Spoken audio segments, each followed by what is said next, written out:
Glück auf YouTube und herzlich willkommen zurück zu Portal 2, Kommentar der Entwickler. Und jetzt geht's mit Kapitel 1 los. The Courtesy Call.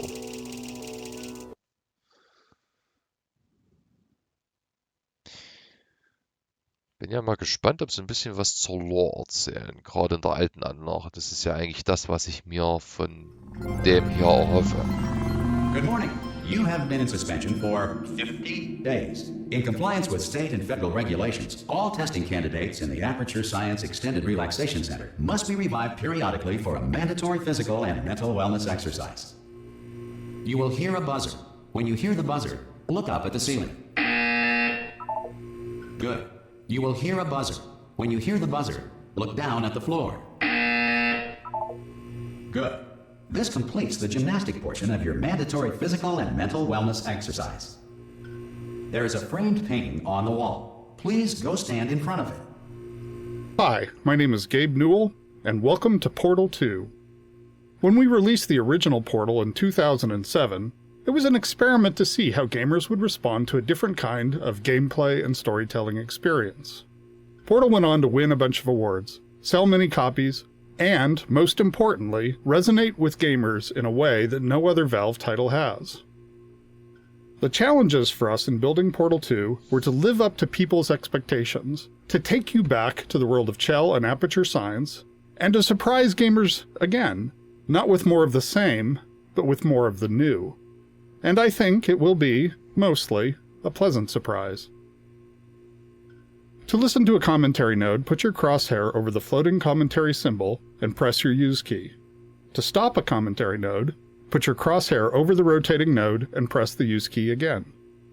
Some commentary nodes may take control of the game in order to show something to you. In these cases, simply press your use key again to stop the commentary. Please let me know what you think after you've had a chance to play Portal 2. I can be reached at gaben@valvesoftware.com. I get about 10,000 emails each time we release a game, and while I can't respond to all of them, I do read all of them. Thanks, and have fun. Gaben, huh? Aus dem gelben Entwurfs... There's a framed painting on the wall. Please go stand in front of it. Shut up! Aus dem gelben Entwurf Software.com hat tatsächlich jemand ein Lied gemacht. The writers went back and forth over whether or not Wheatley had tried escaping with other test subjects before waking the player up. It was an interesting idea, and you can still hear remnants of this story arc in some of the dialogue. But at the end of the day, it was just too expansive a concept to sell, so it's hinted at, but not overtly mentioned until the end. Stimmt. Das ist eine Lampe. The idea of being stuck forever in a state of stasis that looked like a crappy old motel room had been in our minds for a long time, but we weren't sure exactly how we wanted to rip you out of it. There was some debate over whether the opening sequence happened inside the player's head or not. There was an alternate opening where Aperture had hooked up all of its cryo-stored test subjects to an incredibly boring hotel room simulator, which Wheatley would then wake the player from. Eventually, this was discarded as too difficult to explain in the short time allotted, and we opted to change the hotel room to a container ride on a rail. This allowed us to show the player, rather than tell them about how they and other test subjects have been stored, show some of the scale of the facility, and even hint at how much time has passed. We also get to gradually reveal all of this through the destruction of the container itself as it moves and bangs into things. Overall, this gives the player a much more dynamic and visceral introduction to Portal 2. There is a framed painting.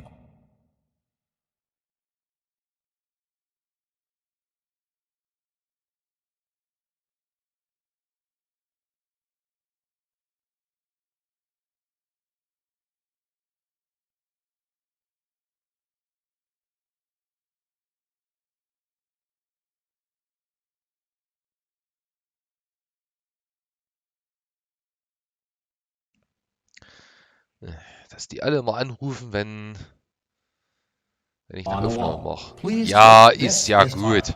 You will hear a buzzer. When you hear the buzzer, stare at the art.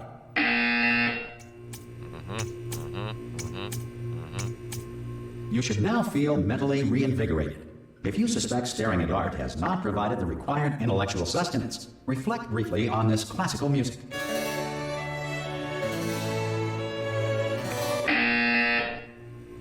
Good.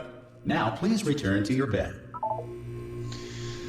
Yeah, well. Good morning. You have been in suspension for 9. This courtesy call. Hello? Anyone in there? Subject should vacate the enrichment Hello? center immediately. Any test subject Are you not gonna open the door at this time. at any time? Sup, my dude? God, you look good. Looking good, actually. Are you okay? Are you? Don't answer that. I'm absolutely sure you're fine. There's plenty of time for you to recover. Just take it slow. Please prepare for emergency evacuation. Stay calm. Stay calm. Prepare. That's all I'm saying. Prepare. It's all fine. All right. Don't move. I'm gonna get us out of here. Oh, you might want to hang on to something. Word of advice. Up to you.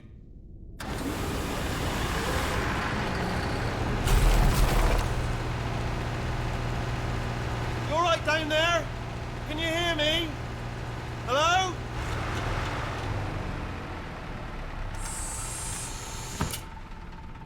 Most test subjects do experience some cognitive deterioration after a few months in suspension. Now, you've been under for quite a lot longer, and it's not out of the question that you might have a very minor case of serious brain damage. But don't be alarmed, all right? Although if you do feel alarmed, try to hold on to that feeling, because that is the proper reaction to being told that you've got brain damage. Do you understand what I'm saying at all? Does any of this make any sense? Just tell me, just say yes. Okay, what you're doing there is jumping. You just jumped. But never mind, say apple. Apple. Apples. Okay, you know what? That's close enough. Just hold tight. All reactor core safeguards are now non-functional. Please prepare for reactor core meltdown. Klasse. Okay, look, I wasn't going to mention this to you, but I'm in pretty hot water here. How you doing down there? You still holding on? The reserve power ran out, so of course the whole relaxation centre stops waking up the bloody test subjects. Hold on, this is a bit tricky. And of course, nobody tells me anything. No, why should you tell me anything? Why should I be kept informed? You know, about the life functions of the 10,000 bloody test subjects I'm supposed to be in charge of. Why? It's close. Can you see? Am I gonna make it through? Have I got enough space? Just gotta get through here. Okay, I just gotta concentrate. And whose fault do you think it's gonna be when the management comes down here and finds 10,000 flipping vegetables? Alright, see, no, I hit that one.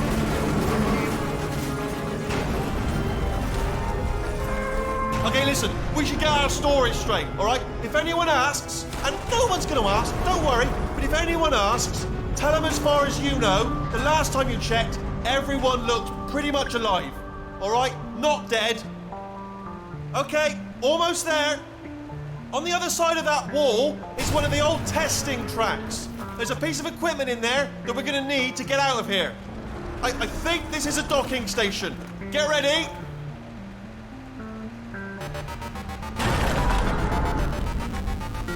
Good news, that is not a docking station. So there's one mystery solved. I'm going to attempt a manual override on this wall. Could get a bit technical. Hold on. Almost there. Remember, you're looking for a gun that makes holes. Not bullet holes, but don't worry, you'll figure it out. Seriously, do hold on this time.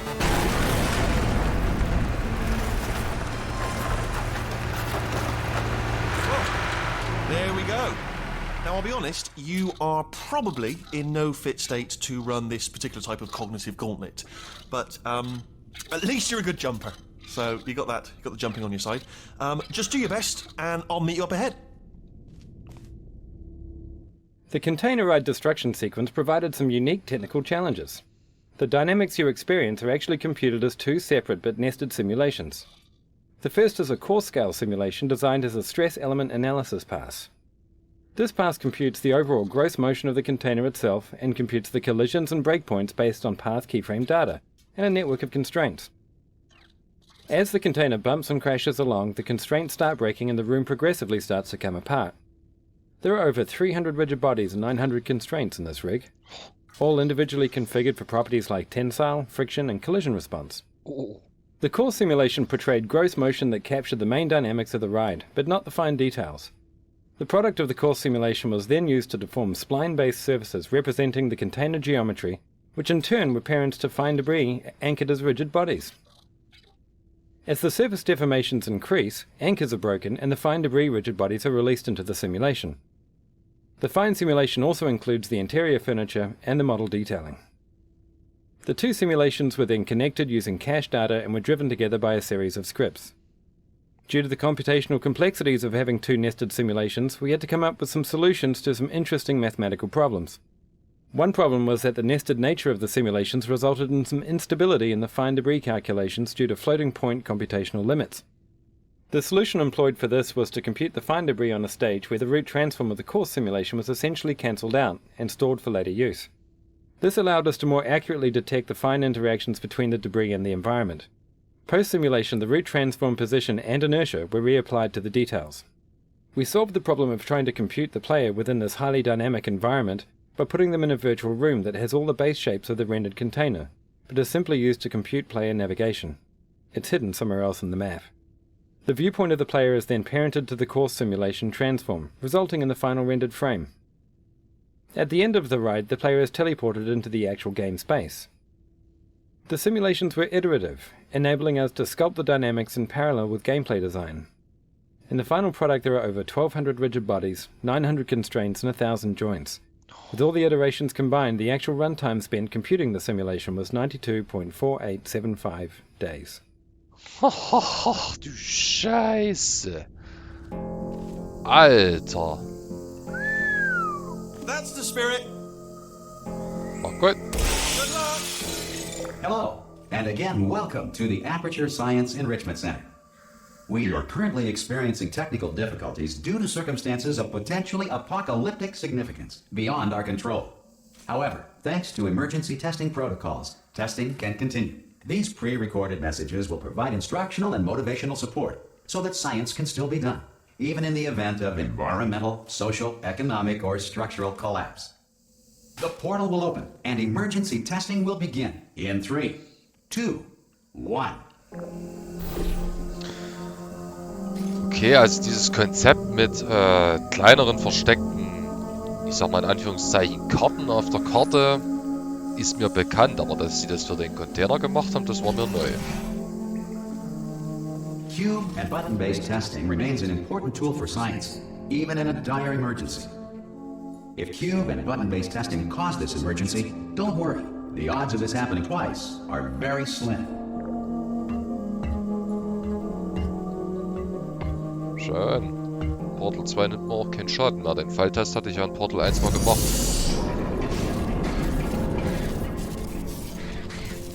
Bloody hell. Please note the incandescent particle field across the exit. This Aperture Science Material Emancipation Grill will vaporize any unauthorized equipment that passes through it. So, dann bin ich ja mal gespannt, wie viel ich hier zur Lore erfahren werde. Weil das ist ja eigentlich das, was ich mir von der ganzen Geschichte hier erhofft habe. Vor allem in der alten Anlage. If you feel liquid running down your neck, relax, lie on your back, and apply immediate pressure to your temples. You are simply experiencing a rare reaction in which the Material Emancipation Grill may have emancipated the ear tubes inside your head. This room is meant to teach players the fundamentals of portals, connecting them to two places in the world. As the blue portal moves around the world, the orange stays rooted. In the original portal, this room had these portals moving by themselves on a timer. This led to most people simply staring through their orange portal, waiting for the blue one to end up in the right place. We felt that altering this to make the players decide where the portals came out was more instructive, and meant that players who already knew how to use portals could solve this puzzle both quickly and with authority. Ja. Das in Portal 1 ist wirklich nervig, weil wenn du es verpasst hast, dann musst du einfach nur warten, dass du weiterkommst. So, wenn du hier einen Fehler machst, dann ist kein Problem, dann drückst du einfach einen anderen Knopf. Und dann geht das wieder. Good. Because of the technical difficulties we are currently experiencing, your test environment is unsupervised. Before re-entering a relaxation vault at the conclusion of testing, please take a moment to write down the results of your test. An Aperture Science Reintegration Associate will revive you for an interview when society has been rebuilt. Ja, also ich werde jetzt nicht warten und mir die ganzen Ansprachen anhören. Wer sich die anhören will, der kann gerne sich mein Portal Let's Play anschauen. If the Earth is currently governed by a manner of animal king, sentient cloud, or other governing body that either refuses to or is incapable of listening to reason. Hey, you made it! What's up, my dude? There should be a portal device on that podium over there. Oh! Hello? Can you see the portal gun? Also, are you alive? If that's important, should have asked that first. We thought of making a whole new character for Portal 2, but we didn't want to lose the relationship between Gladys and Chill that began in Portal 1. Once we decided to stay with Chill, we wanted to improve her look, updating her leg springs and jumpsuit to have a more functional design. At the same time, we didn't want players to not recognize her, so we kept a lot of the iconic elements like the color orange. She has folded down her jumpsuit to show she has essentially rolled up her sleeves and shed some of the Aperture label. She is awake again to test, but stronger and more determined than ever.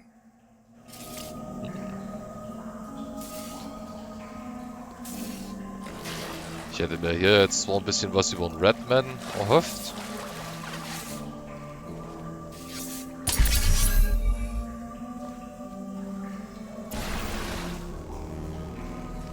Aber offensichtlich nicht.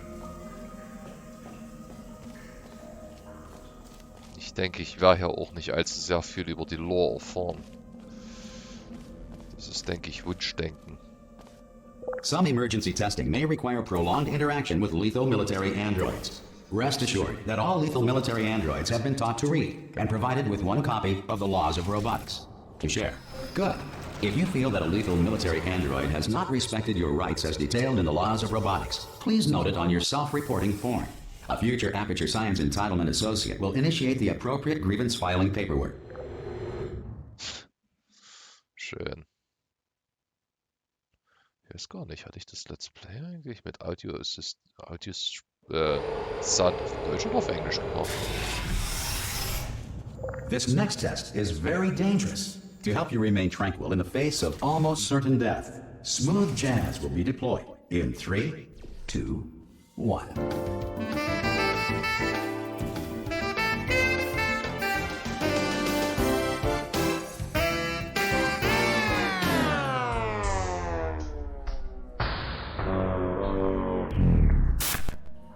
This map was one of the first of the older Portal maps that we beat up and decayed to bind the two games together. The smooth jazz joke is probably the oldest one in the game.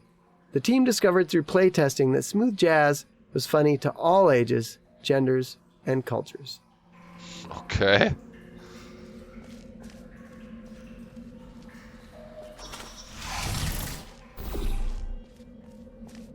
Starting out in the ruins of the test chambers from the first Portal was our goal pretty much from day one. We wanted to give players a sense of nostalgia for what they had played, but also make it very clear that things had changed. Not only in a fictional sense, but in a graphical one as well. We needed to bridge the gap between the first game's simpler art assets and the much more complex look of Portal 2. Deswegen halt die Architektur zwischen den beiden Spielen nicht immer so ganz hin. Aber im Großen und Ganzen haben sie es ordentlich gemacht. Great work.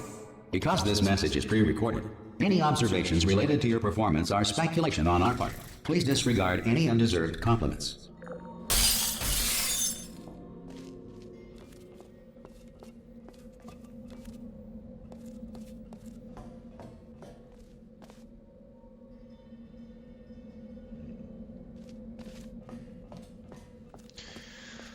Ich denke fast, dass es Wunschdenken ist, dass ich hier mehr über die Lore von Portal erfahre. Die werden eher was erklären, wie es in der Entwicklung gewesen ist oder so, aber weniger über die Lore.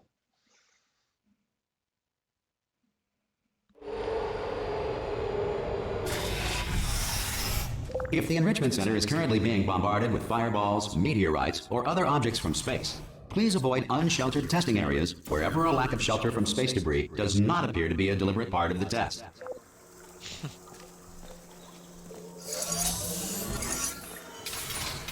Hold on. Yeah.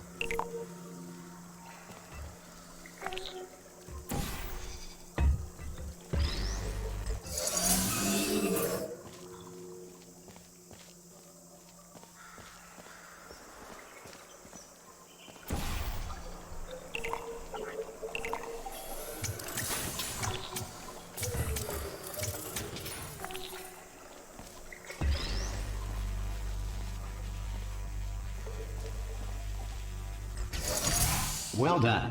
The Enrichment Center reminds you that although circumstances may appear bleak, you are not alone. All Aperture Science personality constructs will remain functional in apocalyptic, low-power environments of as few as 1.1 volts. Das war schon ein Hinweis auf Kartoffelblätters.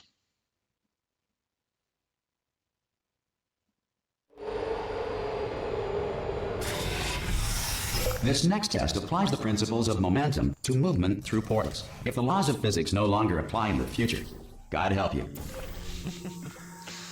Das kommt von dem Enrichment Center, was rein auf Wissenschaft basiert. Herzlichen Dank auch. Und es gibt hier erstaunlich wenige Kommentare, muss ich sagen.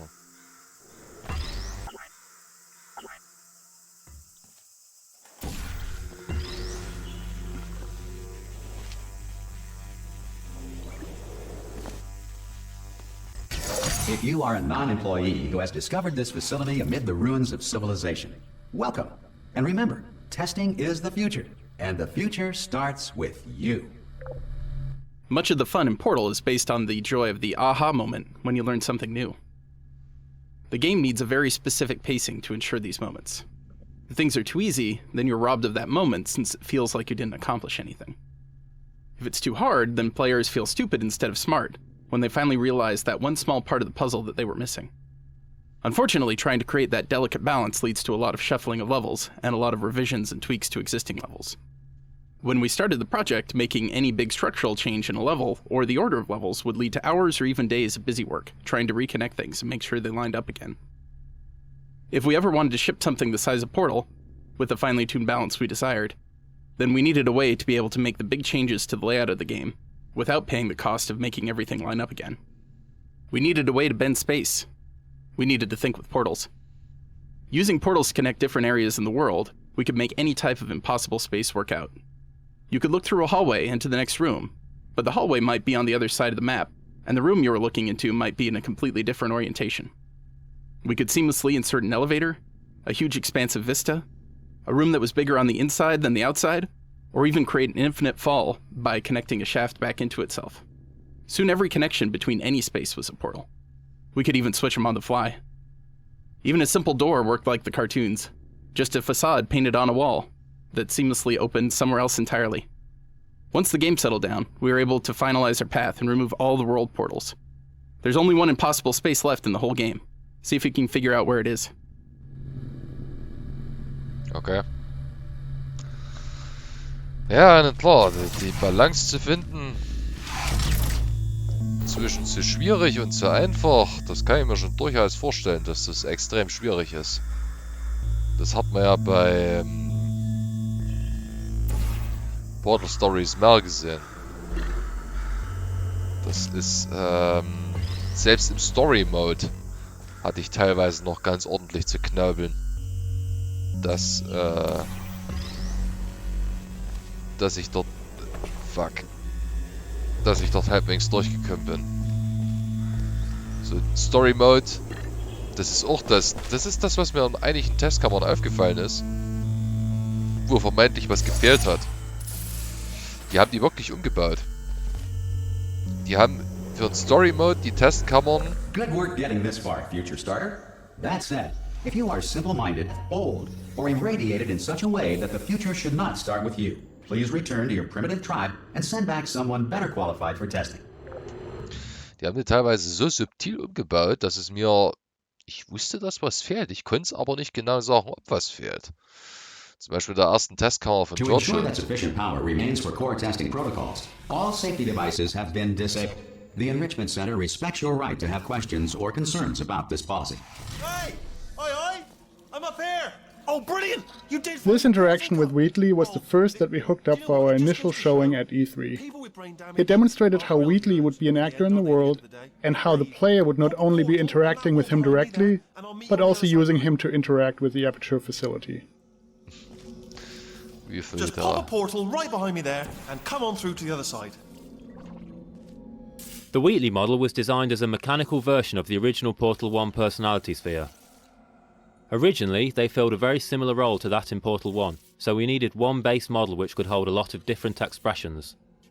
Experimenting with different rigging ideas, we came up with the onion skin design, where a number of spherical plates could slide around inside each other, all supported on a small motion platform mounted on a gyroscope.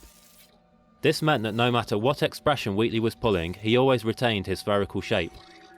The modelers and the animators collaborated closely on these early tests to make sure the design supported the range of expression needed to satisfy any personality sphere that got designed. Lots of ideas were thrown out, such as a small internal robot arm that Wheatley could pull out of one of his ports and pull himself around with. We were careful to make the mechanics look plausible, but we had to cheat the eyelids, since they ended up being a physical impossibility. There was no way all that geometry could fit into the space around his eye without clipping out the other side. But they were such an essential feature of the model that we resorted to crushing them up inside the eye, where the player can't see them. Ah, ja, na klar. Oh, brilliant, thank you, great. Plug me into that stick on the wall over there, yeah? And I'll show you something. You'll be impressed by this. Yeah, I can't do it if you're watching. Seriously, I'm not joking. Could you just turn around for a second? Alright, you can turn around now. Bam! Secret panel. That I opened while your back was turned, and off we go. Look at this! No rail to tell us where to go. How do you make a giant mechanical eyeball express life and emotions, let alone give the impression that he's talking when he has no mouth? The animator's understanding of human behavior came in handy for bringing Wheatley the personality sphere to life. Talking is so much more than just moving a character's mouth. You have to use body language, head attitudes, and rhythm of movement and eye focus to indicate a character's feelings and motivations. Slow, smooth head moves, a steady gaze, and a relaxed eye aperture indicate that Wheatley is calm. Short, sharp head turns, rapid blinks, and glancing around indicate nervousness or deceit. Add a tightly constricted eye aperture and a little shiver to show fear. Tilting the body away while keeping the eye focused on the player signals an attempt at cleverness that ultimately only fools Wheatley himself. Suspicion is communicated by squinting his eyelids and handles, which function as very expressive eyebrows and cheeks. It's also fun to remind the player that Wheatley is a machine. When hacking, his eye and body segments become perfectly centered and spin mechanically, inspired by the spinning tape reels on old UNIVAC computers. And when he wants to look far in front, he flips his eye all the way over to the other side of his head. This animation approach, combined with the writing and vocals, makes Wheatley quite a unique and entertaining character. Part human, part machine, all eye, and no brain. Yep.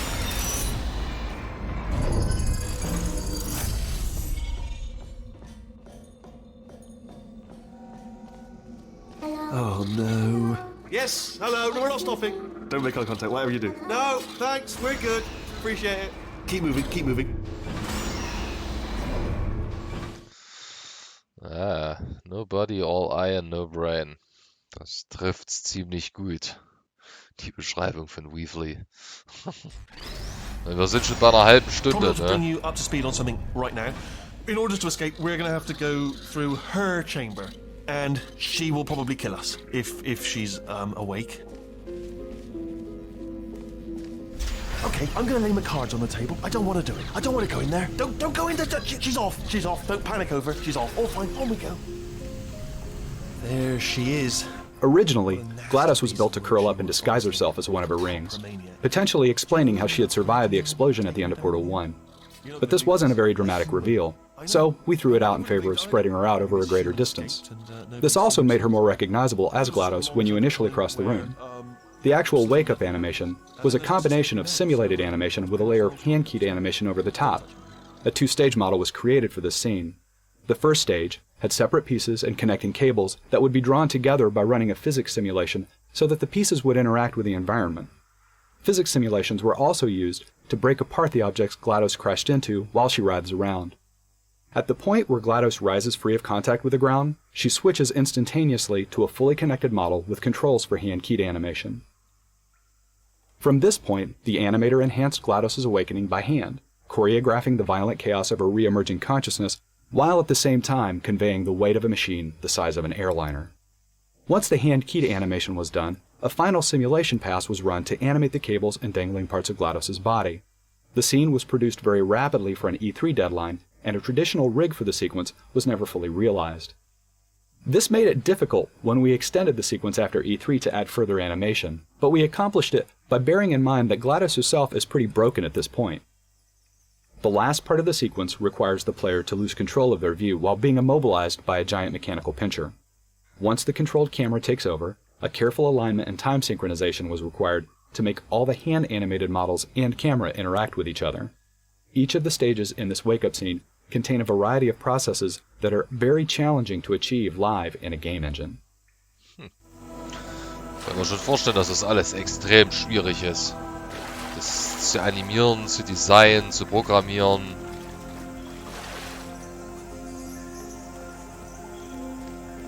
Okay, down these stairs. Jump! Ah! Oh, still held! Still being held. That's a great job. You've applied the grit, we're all fine. That's tremendous. Ah! I just looked down. I do not recommend it. Ah! I've just done it again. This is the main breaker room. Look for a switch that says escape pod. Alright, don't touch anything else. Not interested in anything else. Don't touch anything else. Don't even look at anything else. Just, well, obviously you've got to look at everything else to find escape pod, but as soon as you look at something and it doesn't say escape pod, look at something else, look at the next thing, alright? But don't touch anything else or look at anything. Well, look at other things, but don't. You understand. Can you see it anywhere? I can't see it anywhere. Tell you what, plug me in and I'll turn the lights on. Let there be light. That's, God. He's quoting God. Oh, look at that. It's turning. Ominous. But probably fine, as long as it doesn't start, moving up. Now, escape pod. It's moving up. Okay, no, don't worry, I've got it. This should slow it down. No, it makes it go faster. Uh-oh. Power up initiated. Okay, don't panic. All right, stop panicking. I can still stop this. Oh, there's a password. Okay, it's fine. I'll just hack it. It's not a problem. A. C.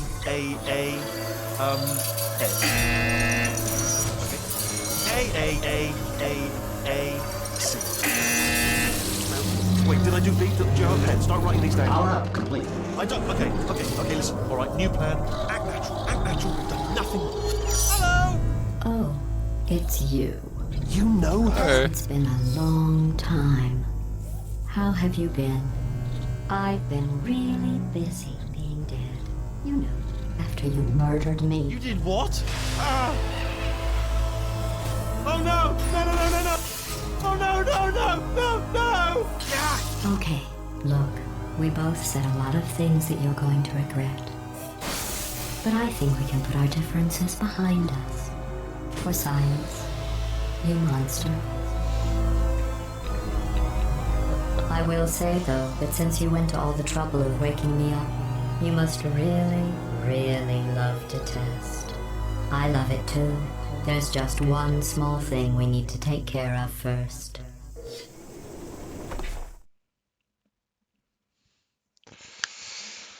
Well, wir sind schon über eine halbe Stunde.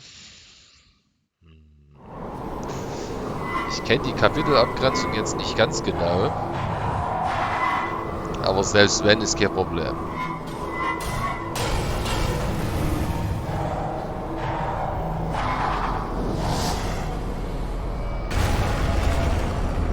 Here we are, the incinerator room.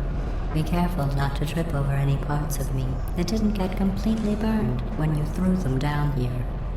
The dual portal device should be around here somewhere. Once you find it, we can start testing, just like old times.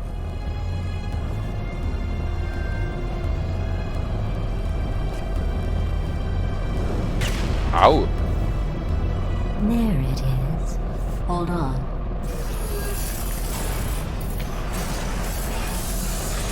There. Good. You have a dual portal device. There should be a way back to the testing area up ahead.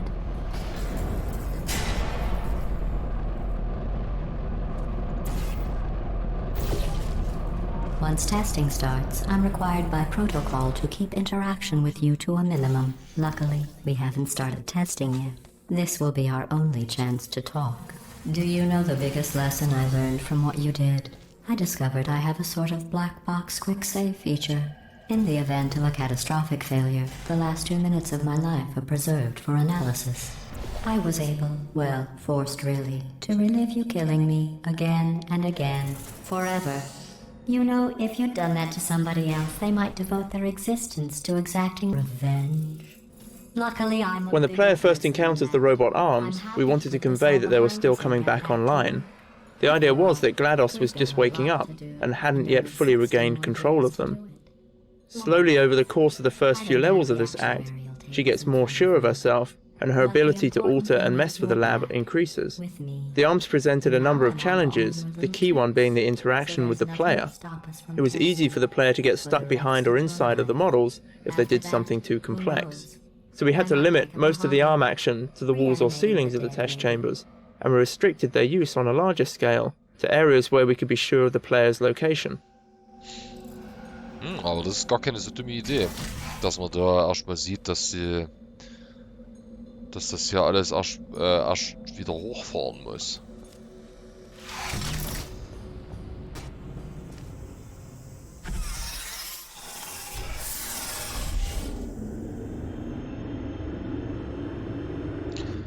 Ich weiß gar nicht, ob jetzt Kapitel 2 anfängt. Mal sehen.